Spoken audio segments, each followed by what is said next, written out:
Bonjour à toutes et à tous et bienvenue dans cette nouvelle vidéo. Aujourd'hui, je vais vous présenter 5 objets historiques exceptionnels, donc vraiment des objets qui sont soit attachés à une personne très importante au niveau de l'histoire, soit qui en eux-mêmes ont une histoire qui est assez exceptionnelle, ou alors qui ont fait partie d'un moment de l'histoire assez important. Et donc, grâce à ces objets, on va couvrir environ 2500 ans d'histoire. Et également, tous les objets que je vais vous présenter ont été vendus aux enchères, ou ont été vendus tout court, et donc c'est entre guillemets des objets que l'on pourrait s'acheter. Et surtout, je précise que pour tous les objets, donc évidemment les photos etc. ne m'appartiennent pas, donc je vous mettrai les liens directement en description. Évidemment, n'oubliez pas d'être abonné si ce n'est pas encore fait, et on est parti.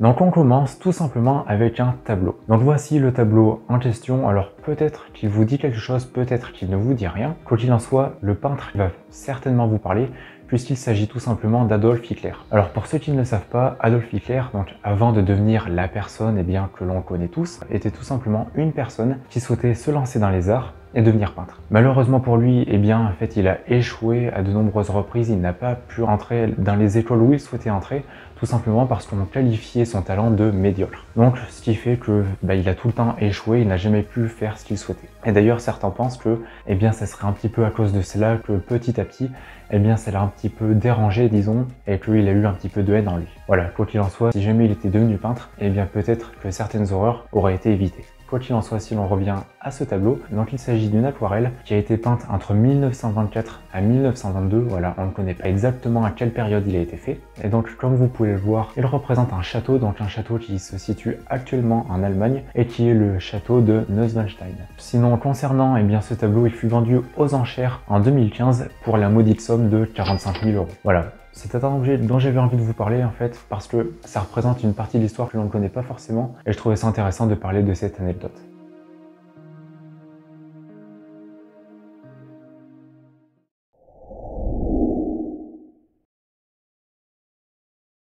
Donc deuxième objet, il s'agit d'une épée viking. Donc voici à quoi elle ressemble. Donc c'est une Ulfbert, donc c'est un nom d'épée en fait qui correspond bien à certains types d'épées. C'est tout simplement écrit sur la lame de l'épée. Et en fait c'était les épées, vous savez, auxquelles on prêtait des pouvoirs magiques, comme quoi elles étaient indestructibles, comme quoi elles étaient un petit peu magiques. Et donc en fait c'est des épées vikings qui étaient extrêmement résistantes, très légères, etc., qui étaient vraiment parfaites pour le combat. Donc cette épée date du Xe siècle après Jésus-Christ et mesure 91,5 cm. Concernant son prix, donc elle fut vendue aux enchères en 2020 pour 15 000 €. Par rapport aux autres objets que je vais vous présenter, ce n'est pas énorme, mais ça représente tout de même un petit paquet d'argent. Mais voilà, ça fait tout de même un très bel objet. Et personnellement, c'est l'un des objets de collection que j'aimerais le plus posséder.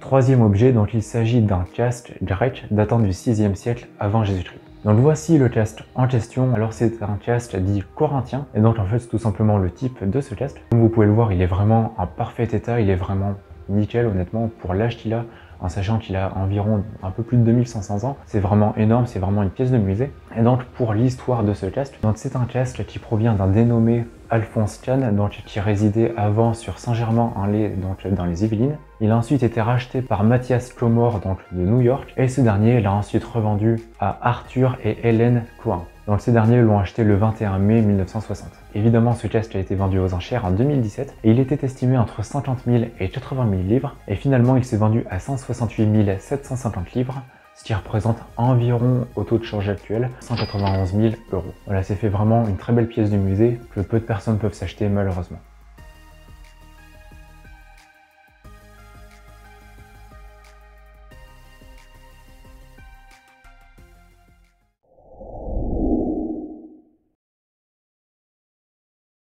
Quatrième objet, donc là ce sera le seul objet romain de ce classement, donc il s'agit tout simplement de la bague de Caligula. Donc voici la bague en question. Alors c'est une magnifique bague qui a été gravée dans un saphir, donc d'une seule pièce. Donc vraiment déjà quand vous voyez la taille de la bague en elle-même, je ne connais pas les dimensions mais elle doit faire peut-être bien 2-3 cm. Je vous laisse imaginer à quel point était gros le saphir à l'époque. Donc c'est une bague qui est taillée comme vous pouvez le voir et elle représente tout simplement Chaosonia qui était la 4e femme de Caligula. Donc on suppose et on en est quasiment sûr que cette bague a appartenu à l'empereur et que ce dernier l'a portée. Pour la petite histoire, c'est une bague qui évidemment s'est perdue au fil des siècles, mais elle est réapparue au XVIIIe siècle dans la collection des Marlborough, une famille anglaise. C'est le 4e duc de Marlborough, donc George Spencer de Marlborough, qui s'est mis à amasser une grosse collection de pierres précieuses dont cette bague. Et donc il l'a amassée au XVIIIe siècle et malheureusement un petit peu plus tard au XIXe siècle, eh bien cette collection a été vendue tout simplement parce qu'il fallait restaurer la maison des Marlborough, donc le palais de Blenheim. Cette dernière sera rachetée dans son intégralité par un dénommé David Bromillo et ce dernier a acheté la collection entière pour 35 000 livres. Donc là ça paraît pas beaucoup 35 000 livres, mais ça correspond aujourd'hui à environ 2,2 millions de livres sterling, soit dans les 2 550 000 € actuels. Par la suite, donc, la bague a été vendue par la fille de David Bromillo, donc en 1899, et sa fille l'a donc vendue à un vendeur qui s'appelait Julius Goldschmidt. Et puis par la suite, eh bien, on a perdu la trace en fait jusqu'en 1971 où cette bague réapparaît aux enchères, où elle est affichée à seulement 750 livres. Et donc à partir de ce moment-là, elle apparaît dans une collection française privée. Et puis par la suite, elle sera de nouveau vendue par Wardsky, donc qui est tout simplement le joaillier de la reine d'Angleterre. Donc voilà un petit peu pour son histoire, une histoire assez longue. Et donc on finit tout de même son histoire par sa dernière vente aux enchères qui s'est déroulée en 2019. Et à cette occasion, eh bien, la bague de Caligula s'est vendue pour environ 500 000 livres, soit environ 580 000 €.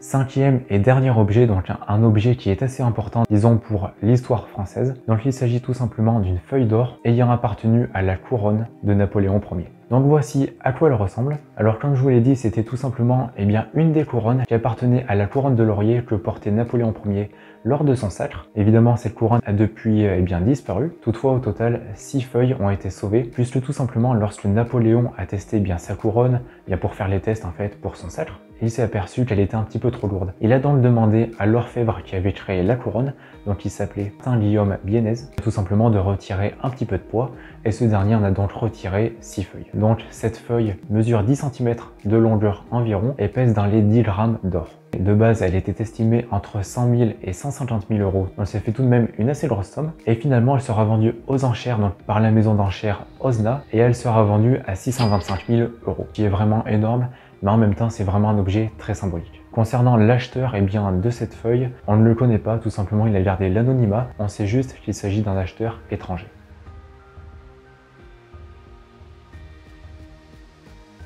Donc voilà pour ces 5 objets historiques exceptionnels, j'espère que ça vous aura plu. N'hésitez pas à me dire dans les commentaires quel objet vous avez préféré personnellement. Si je devais en acquérir un des 5, même si malheureusement ça risque d'être assez compliqué, je choisirais la bague de Caligula. Honnêtement, l'époque romaine c'est évidemment l'époque que je préfère le plus, et entre nous c'est vraiment un objet que je trouve magnifique. Même si honnêtement j'ai beaucoup aimé également l'épée Wolfbart. C'est vraiment pareil, comme je vous l'ai dit au cours de la vidéo, l'un des objets de collection que j'aimerais le plus avoir. Alors également, comme je l'ai précisé au début de la vidéo, je vous mettrai dans la description tous les liens qui vous redirigeront vers les annonces des différents objets. Comme ça, si vous souhaitez en savoir plus, vous pourrez aller les voir directement. Également, dans la description, vous retrouverez le lien vers mon site internet empiredesmonnaies.fr. Donc c'est un site sur lequel vous pourrez retrouver différents articles en lien avec la numismatique et les monnaies romaines en général, mais aussi vous pourrez retrouver ma boutique sur laquelle vous pouvez acquérir une monnaie, donc une monnaie romaine, une monnaie gauloise, féodale, royale, etc. Donc si jamais vous souhaitez acheter un petit morceau d'histoire, n'hésitez pas à aller visiter mon site et à visiter la boutique. Comme d'habitude, si cette vidéo vous a plu, n'oubliez pas de lâcher un pouce bleu, de vous abonner et d'activer la cloche des notifications.